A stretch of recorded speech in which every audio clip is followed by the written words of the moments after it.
Welcome, everyone, to this Good Leadership Podcast. My name is Charles Good, your host and the president of the Institute for Management Studies. This podcast is designed to provide you with actionable insights and tools that you can use from discussing the research, stories, and background from recognized experts and practitioners to accelerate your impact in your current role. Today, I'm very glad to be joined on the podcast by Dr. Jennifer Kahnweiler. She's a certified speaking professional, best-selling author, and one of the top global leadership speakers on introverts in the workplace. Her pioneering books, The Introverted Leader, Quiet Influence, The Genius of Opposites, and Creating an Introvert-friendly Workplace, which is going to be the focus of our program today, have been translated into 18 different languages. She also helps organizations harness the power of introverts. She has partnered with leading organizations such as Amazon, Merck, NASA, Bosch, the U.S. Centers for Disease Control, and many others. She delivers her signature presentations from Singapore to Spain, and she has a mission in helping organizations eliminate their anti-introvert bias. Welcome to the program, Jennifer. Oh, I'm thrilled to be here, Charles. Thanks for having me. So I always like to start each episode with kind of telling us why you got interested in this field, because you are an extrovert, correct? Right. I am an extrovert and a champion of introverts.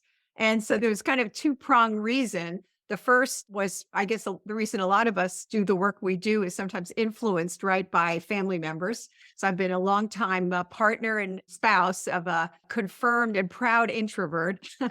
And in those early days, before I even was exposed to the Myers-Briggs and knew about introversion, I really just scratched my head a lot to try to figure out this guy. We'd go out together and he'd be fine, sociable with people, but then we'd go back and he would have to decompress. And I didn't realize that it wasn't about me. But, I wanted to talk about the event like extroverts do, and he wanted to just recover. And so I learned through the years about introversion, and it really did help our relationship most of the time. Back then, he listened to me a lot more, Charles. But then I also was moving into working in organizations, in various roles as a coach and as a leadership development OD person. And I would always be very interested in that, in seeing and concerned, honestly, to see many introverts were being passed over for opportunities or were very frustrated themselves that they weren't heard, talked over in meetings, et cetera. And so I kind of took that up as a silent cause. And then when I decided to expand my speaking career and write my first solo book, I was drawn to helping the introverts in my world, and I wrote a book called The Introverted Leader back in 2010. And people weren't even talking about it much then, but it certainly has, seen the light of day, thankfully, since that time. That's great to hear. Thank you for providing that background. I mean, I believe that we still even live in a world that celebrates extroversion and speaking up. And the results, right, are that organizations often dismiss potential employees with more introverted qualities for not being the people they would like to say, have a beer with, like you mentioned in your book. Yeah. Or if they do get hired, they're passed over for promotion to not exhibiting those typical extroverted leadership qualities. And it kind of makes this lose-lose proposition. Do you feel this is still the same way, or are we moving in the right direction? I think yes and no. It's changing. As I mentioned, it's more people are aware of introversion and what it is and what it isn't. There were so many myths before. As we have more, one of the indicators is that, for instance, I would use as a barometer of change in some of our larger companies. We're familiar with ERGs, right? Employee resource groups. Right when I was finishing this book, Creating Introvert-friendly Workplaces, I was received an email from a leader at an organization in Ohio, which had created an actual ERGs for introverts.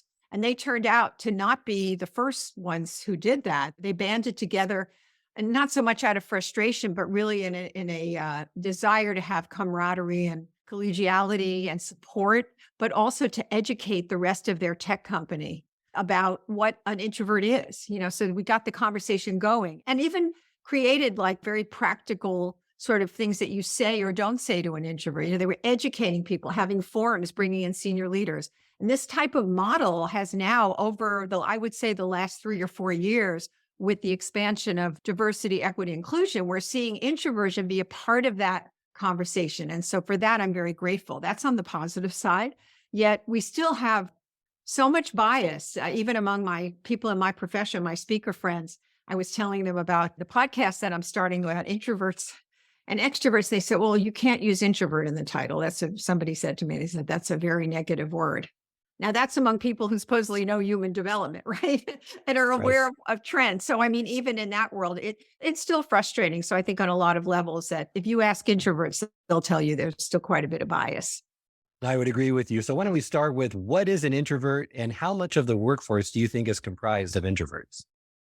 Well, the term really goes back to the time of Carl Jung, who was a psychologist around the time of Freud.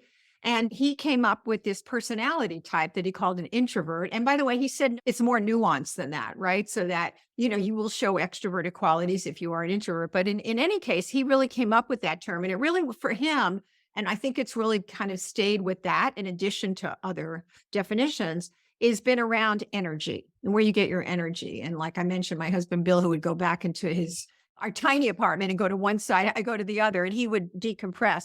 Well, introverts need that time to recharge. Now, on the other hand, I'll just throw in extroverts on the other side of the spectrum, if you will, or maybe closer to the other side of me, but they are energized by stimulation. So it's outside stimulation, people, events, going and doing, and they deflate when they don't have enough of that engagement. And people do, when you talked about bias, Charles, I think a lot of people will misconstrue the idea of an introvert being kind of a loner and not liking people. And that's not true at all. Introverts love people, but it's just in how much they're going to take in doses. So that's kind of the general overarching view. Now, yeah. And so one thing that has happened is there's been more brain research. And so we're realizing that extroverts need more of this chemical called dopamine that's in the brain, where introverts do get shut down if they have too much of it. So I think that's very exciting, those kind of, studies that are happening. And we're talking more about the word stimulation when we describe things. It's like, how much stimulation can you take? And I think that's a good way to look at it. One thing I will share with you about a question that I will ask people is, when you've been with people all day, do you need a break? And introverts won't even hesitate. They'll go, absolutely yes, And extroverts will go, yes. And I don't need it. It's like not a must have.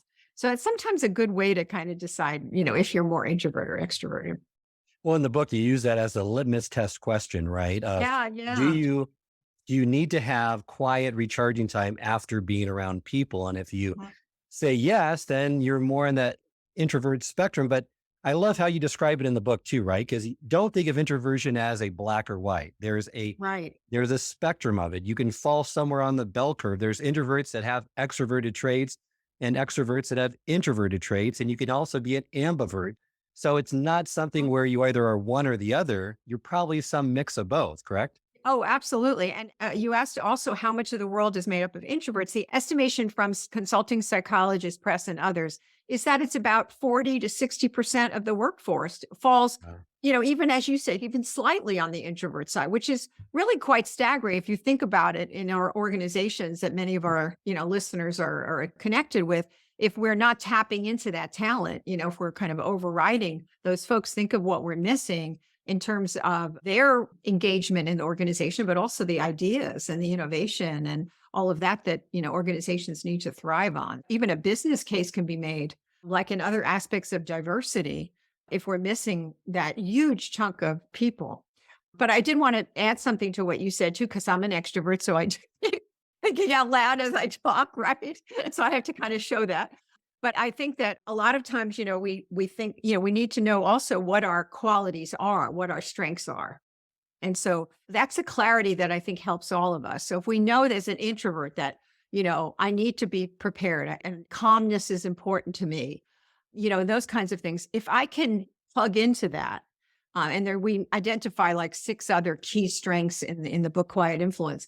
If I can really build on those instead of trying to become an extrovert, for instance, then I can be so much more successful. So like the preparation, for instance, if I know that's really key in my presentations, then I'm going to be prepared when I get into the room. I'll be able to just relax and be in the moment. There's a 4 Ps model that I have in that book, The Introverted Leader, which a lot of introverts finds helpful because it takes them through a sequence, again, building on their quiet strengths. Be great if you could just kind of just talk briefly about that and just kind of go through those 4 Sure. Ps, because I definitely agree with Like you. models. We like models, right, Charles? You got it. Steps. Exactly. This came from the mouths, if you will, or the pens of introverted leaders who shared with me what I asked them the question, what do you do to be successful? Again, with that idea of not trying to do it the extrovert way. And so the first thing they do is prepare, and they make sure that even if they don't have, let's say, an agenda for a meeting, they ask for one. you know, if they go to a networking event, they understand what their purpose is. So there's all kinds of examples that we have in the book, The Introverted Leader, which shows how they apply that strength to different scenarios, interviewing, all kinds of things. So the next thing is presence. So once you prepare and you've like thought about, what you're envisioning and you feel like you have the tools to be successful in that situation, then you get there and you're present. And I think a lot of us make the real mistake now, and I would say introverts and extroverts, with all of the distractions we have, that we really aren't present in those conversations and, in those meetings or with that project. And I think that you will find that what people tell me is that the best introverted leaders they've had, or the leaders in general, but particularly introverts, are with them when they're with them. Their feet are there, they're tuned in, they're listening, because that's another skill that's constantly brought out when I ask about people, what is the strength of introverts? They'll talk about that listening, engaged listening, focused conversations. And that presence is vital. Then the third P is push. And that has to do with stepping outside your comfort zone. So they're always kind of putting themselves in situations where they can stretch themselves and take on, let's say, if it's a presentation they've only made to a small group, they're going to expand that and figure out how they're going to get a larger group to talk to. So it's like incremental steps to get better, which shows a lot of discipline and intentionality. And that's why a lot of times people will say, you're not an introvert. They'll constantly say that to them. And they'll say, no, I really am. You don't know how introverted I really am. But I've been working on this, so I've got the skill down. I'm never going to be totally comfortable with it.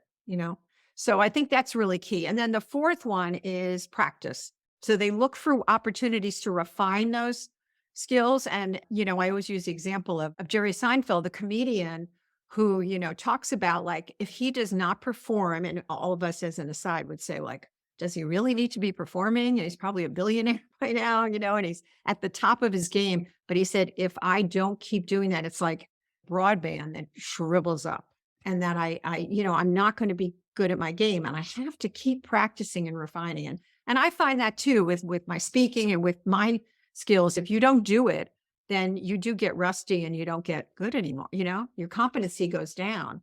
And so they're always looking for opportunities to practice. And I've just been very impressed by the model being put into use by the introverted leaders who I work with.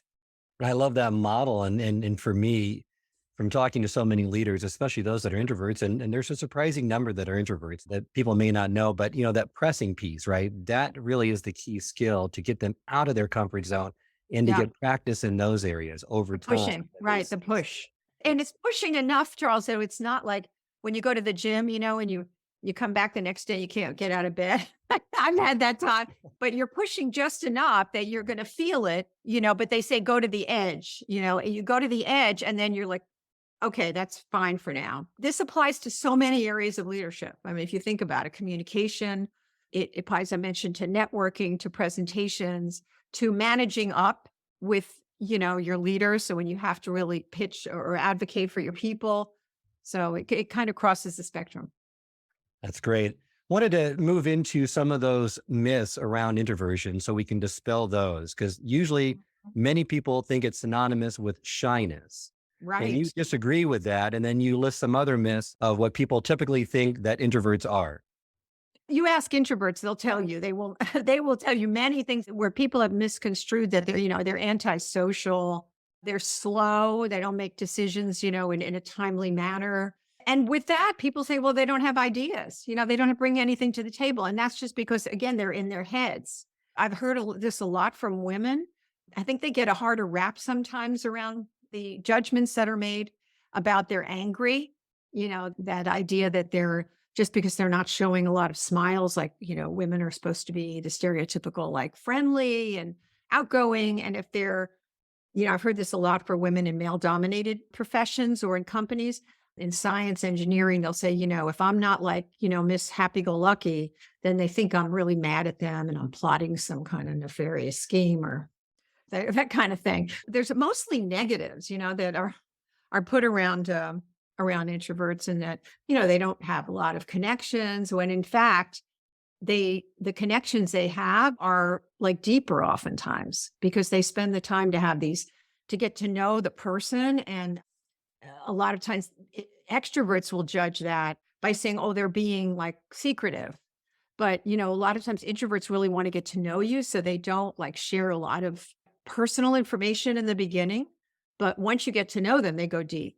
So, those are some of the things that I think can get in their way, those negative impressions. Well, and some of the things around shyness too, right? Because introverts have low key facial expressions. They're private at first. They Mhm. don't prefer talking right away. So all of that can be construed, right? Where they're just shy when in reality, that's not necessarily the case. There's quite a bit of literature on this that shyness really has to do with anxiety, social and psychological anxiety, whereas introversion is really how you're wired. There shouldn't be any judgment around that. It's just the way you come into the world. And the problem becomes we have organizations and a world that is really type A extroverted. So introverts are constantly having to adapt to that world. My whole mission, really, with this latest work, and I guess with all of my work, really, is to get all of us to listen and to say, no, the world doesn't have to be extroverted all the time, right? We can have organizations where you allow for quiet. We don't have to meet on every project. I was just reading about the invention of COBOL with Grace Hopper or even Einstein. They worked on those projects alone.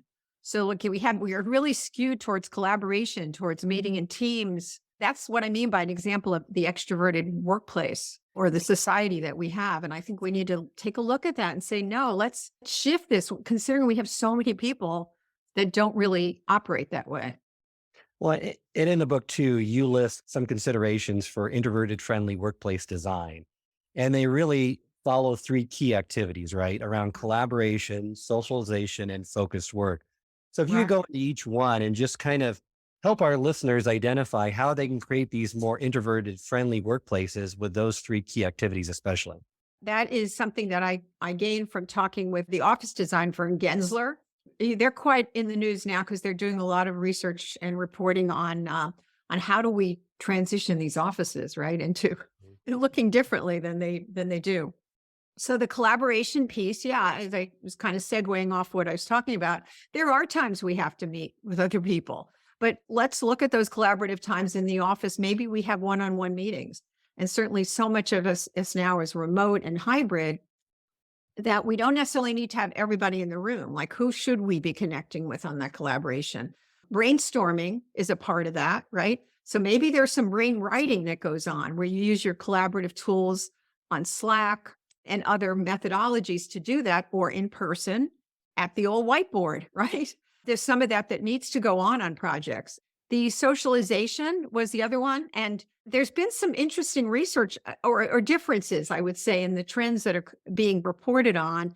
And that we were thinking, and I did a survey during the pandemic where people are saying, yeah, I'm towards the end, kind of like, I really would like to connect with people more, not with the happy hours on Zoom, but I do really miss people. And I am hearing that, when I've seen some of these situations where I've gone back into offices where we've had an event, people seem to not even want to leave. I mean, they're just so hungry to be together again, I think, because of the last few years. I think companies are really thinking through how do we build in some of that socialization? Maybe it's an offsite retreat or however they're doing that, maybe certain days within the office where we coordinate that so that people are there together and they're not just like, coming in and out. So this takes a lot of really thinking through also not just what works, logistically for our company, but also considering personality type in there.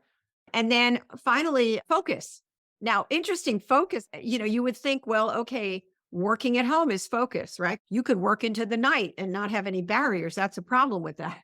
But people are very happy. In fact, even before all this happened in the last few years with the lockdowns, when I did research for this book, which was before the pandemic, people said introverts, it was all for introverts. We had 240 responded that survey. They talked about the fact that they got more work done remotely.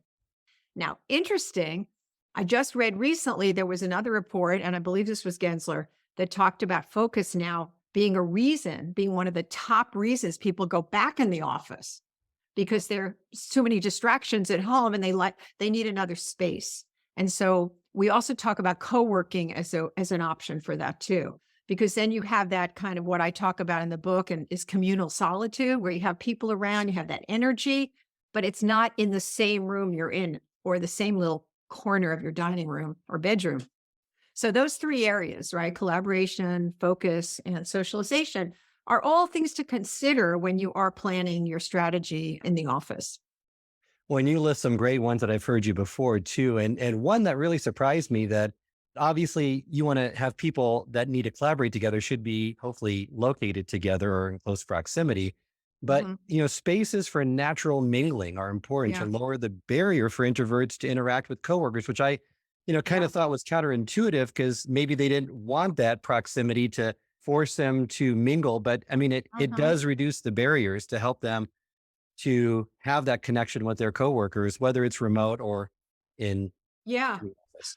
And I really found when I went out and looked at some of the companies in the valley, I guess they call it Silicon Valley, they were very creative about that. One I remember at Bosch had it was their research and development area had like a area where it was called the chocolate corner, and people come in and they had chocolate there, and you were not allowed to talk about work there. So they structured it for the mostly introverted engineers to have a way to kind of have some laughs and just kind of get to know each other. And this kind of builds off of what Steve Jobs did at Pixar, I believe it was. I think I mentioned it in the book, was around, really designing things so that to walk to the restroom, you had to go through other areas. And it was even other companies did that with the kitchen. So if you want to get a cup of coffee, you were going to bound to run into other people. And so I think that is key. And I think one of the things you get from that, however it's going to work virtually, and I'm sure we can figure out a way to do that in some way, is that you also get those spontaneous ideas. You also have the context for the work that you're doing. So you're not just, working with your team on your projects, but, you want to have an idea of what else is going on in the company. Where does your work fit into that? Who might be a resource for you? Right. So it's Absolutely. right. It's I think it is more challenging virtually. You agree?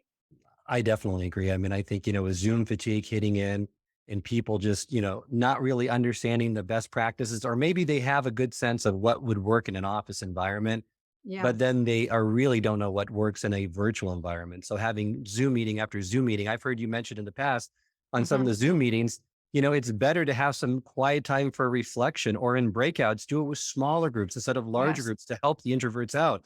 I'd love for you to share some of those best practices because everyone's trying to figure out how to keep people engaged during these virtual meetings and really focusing on the introverts, right? How to keep them Right. better engaged Right. during some of these Well, meetings. so one thing is to decide if you need a meeting. I think we go into automatic pilot thinking, oh, we have to meet on this. No, you may not need to meet. Maybe you just need to reach out to that person, have a quick call, or just have a quick email dialogue with them. Some of the best practices I mentioned, but I'm also seeing is that companies are saying, okay, we're not meeting on this day, a certain day like Fridays or whatever. And this all helps the introverts, by the way. It helps everybody, but I think the introverts are so grateful for it. They're also saying we have to end the meeting 10 minutes before the hour. We're not having you go from meeting to meeting. You need to have a break. You need to stretch. You need to go take care of your life's needs. Those are some other things. You mentioned the breakouts. That's really an underutilized tool, I believe, on our Zoom and our other technologies. Just run a test of it. Like ask your group a question. And let's say you have a group of 20. You're going to get probably the extroverts talking. Maybe you'll get some introverts writing in the chat. But you take that same question, divide it up into 4 breakouts. You give them a certain amount of time. Doesn't have to be a lot of time. You give them the question. You have them talking. You're going to just visit those rooms. It reminds me of when I used to walk around the live training room, and it would be so quiet in the large group. And then you would hear this engagement, right? And these ideas would be coming forth that you never would have heard in the larger group. I'm really biased towards doing more breakouts. I think that's a really good technique. Also, the chat is another place that, I've been on calls where people have banned the use of inter-student chat, and I don't think that's a good idea at all. They're doing it because they don't want people to be distracted from the professor, or whoever's talking. But that's where a lot of the richness comes too. People will suggest resources and ideas and question things. And I mean, it can get out, I guess it could get out of control a little bit, but I think you've done a lot of that, Charles. So the chat's a resource for introverts. Oh, you're right. How about having video on or off? What would you recommend? Good question. I recommend having it on at the beginning, right? And at the end. And at select times, perhaps if people can do it throughout. But I don't have a hard and fast rule for that. I think it's very exhausting for introverts and for actually, frankly, all of us to keep it on for meeting after meeting. The extroverts, let's kind of take their seat for a minute. They really appreciate having the facial expressions. They read a lot through that. I mean, introverts do too, but I think the extroverts really thrive on that. Their brain kind of seeks out facial expressions. So keep in mind who's in your group as well. And, there's no hard and fast rule. You can even bring it up to the group, make it a decision that they weigh in on. So they're not feeling like you're forcing them to do one or the other. I always believe in sort of whenever possible with meetings to do a plus delta, a real quick one to what's working about our meeting, what's not, and then let's see what we can change. So you're not forcing cameras on or off. Oh, that's great. I love some of the advice you give around leading introverts, because I think that's a really important area that people really need to recognize. One tip that I really love, and I'd love for you to share another one, is recognize that there are going to be introverts on your team, or there could be. Ask them about their work style and communication preferences so they feel acknowledged and supported. Don't assume that you know what they prefer. You can expand upon that one, or is there another one you wanted to share in terms of tips around leading introverts? I think that one of the areas that we need to think about is recognizing that there is an elephant in the room and really talking about introversion, because, this has not been until recently, as we said earlier, on the minds of most leaders, right? This isn't an element that they were, necessarily keeping them up at night. But I think what we have found from leaders being more self-disclosive, either about themselves, talking about their own story to their teams and sharing sort of what they've been through and what's worked for them and what hasn't. Those best practices then get kind of built into the culture. So I think it's really important that leaders at all levels bring this up. And in the assessments that we do with teams, that's one thing where we can talk about what's our style. How do we like to get information, give information? Let's be transparent about it. I have in the book, I believe I have a sheet that Google created that they use and other companies use, which, talks a little bit about your style. So people aren't mind readers. They're not trying to guess how you like to work together. And Right. oh God, that would save so much time for so many of us if we do that, right? With teams. So I think talking about it, making it legitimate as a topic. And I think then it creates a sense of psychological safety for people in the environment. Well, I think also even communicating, I found when you pause during your conversation, that allows time for Yes. really the introverts, but everyone just to reflect and respond thoughtfully instead of just barraging them with question after question or just not taking a breath for 20 minutes, right? No, absolutely. And we talked in the communication chapter, I think, too, about like how there's so many ways to communicate with people. And so also leaders need to realize that maybe just the way you like to come in or just give them a call extemporaneously, an introvert's going to really probably more appreciate, right? That you give them a heads up, say what the call's about, if you're going to call them, and also know that they express themselves a lot through writing. So, maybe an email could be sufficient. Even just taking a moment to think about the way we're leading with a certain type of personality, getting to know that person, that can make all the difference in terms of how you're perceived and how effective you are as a leader. And I remember Doug Conan, who was a former CEO of Campbell Soup, and he is now runs a very successful consulting company. But he always shared some great stories with me about just how he was so self-disclosive with his people and would just say, it's not about you if I'm quiet. I want you to let me know, get to know you. So all of his new employees he would have, and he would share it too, like self-disclose about what he was like, his personality, what he liked, what he didn't like. And he built very strong relationships with people. And one of the things that they remember about him, and he'll share it, is he became very famous for this, is writing personal notes to people in his team. And he did that as a person who was a thoughtful introverted leader who spent the time to get to know people, not just on his team, but throughout his company. I was always impressed with that as an example of, how you can lead as an introvert again from your strengths. I love that story. Why don't we move to the corporate level? What should your introvert inclusion strategy be? Because you mentioned there's several corporations that are leading by example. You mentioned NASA, Bosch, Merck, who have Right. implemented some very intentional strategies to harness introvert power.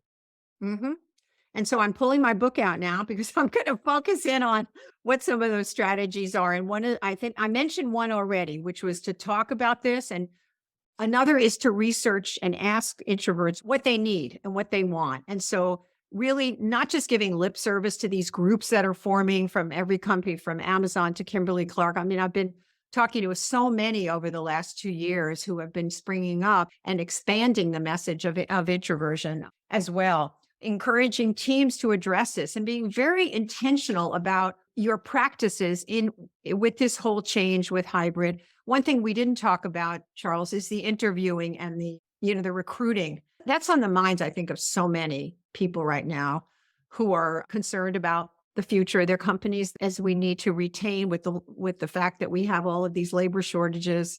How do we keep people, right?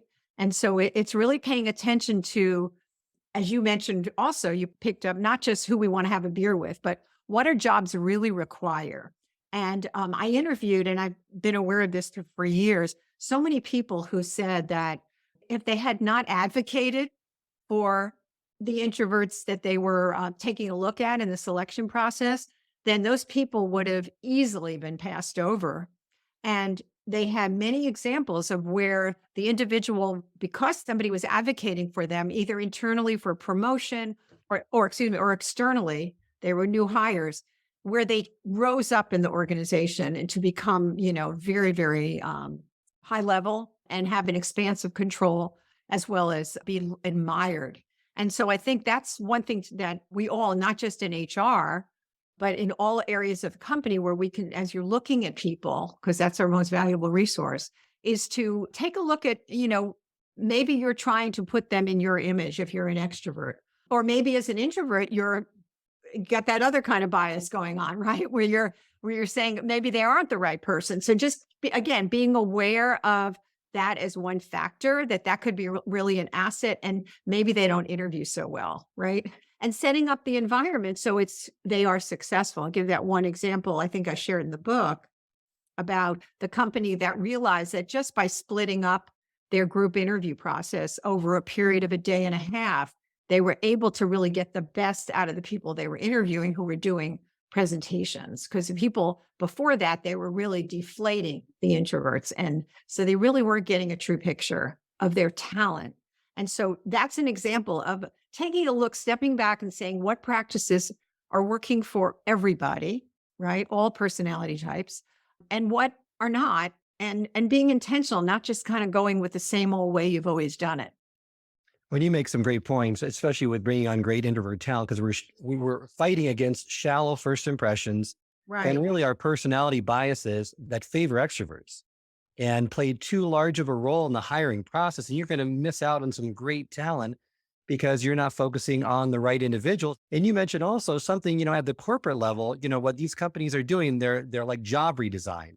Executives publicly sharing their introverted learning or leadership journeys, like the Campbell Soup story, Yeah. creation of these spaces for communal solitude. So there's lots of things that are being done right now that are working and can be used as examples in helping people try to integrate that within their corporate culture or just individually, right? Just to make them Yeah. more inclusive and less biased toward extroverts in the workplace. One thing we kind of assume, but kind of may have passed over too quickly, is that leaders need to know themselves. I mean, that's probably true in every interview you have and every course that IMS offers. Self-awareness, it really starts with that. If you realize, that perhaps you've been always in an extroverted world, particularly working in sales, for instance, I had one manager said, oh God, we need to turn these introverts into more aggressive, talky people, that kind of thing. You get that message, even if it's not explicit, it's implicit. So you got to look at yourself and say, I think we all do. As you say, where's the bias coming from? And I need to stop and say, okay, take a look at my past, what kind of culture did I get raised? Was I raised in? Because all of that affects it. Where do I live in geography wise, that culture? What kind of companies have I worked in? What kind of bosses have I worked for? And who am I as a person? Right. And do I really want to listen? And I think that's very hard. I think as a leader, or as an individual at any level, if you're a leader in whatever you do, because I think a lot of people are leaders, we have to examine ourselves. It starts with ourselves. That's a great way to end this episode. That it really starts with self-awareness and being aware of your strengths and your tendencies and being open and honest and authentic with the people that you lead. Thank you so much, Jennifer, for joining me today. Remind our listeners how they can get in contact with you and where they can get your great books. Oh, thank you so much, Charles, for having me. The best place is my website. I have everything. It's kind of the hub there, Jennifer Kahnweiler. It's KAHNWEILER if you're listening.com. And then I'm very active on LinkedIn, somewhat on Instagram too. So I look forward to hearing from folks, and thank you so much. Thank you again for joining me today. Great conversation. If you enjoyed this episode, I encourage you to share with others and post about it on social media. You can also go to our YouTube channel, which has video recordings of all the episodes of this podcast, along with bite-sized segments called single servings that are designed to answer your most pressing leadership and management questions. Remember, until next time, it's not what you know that counts, but what you do consistently that makes a difference.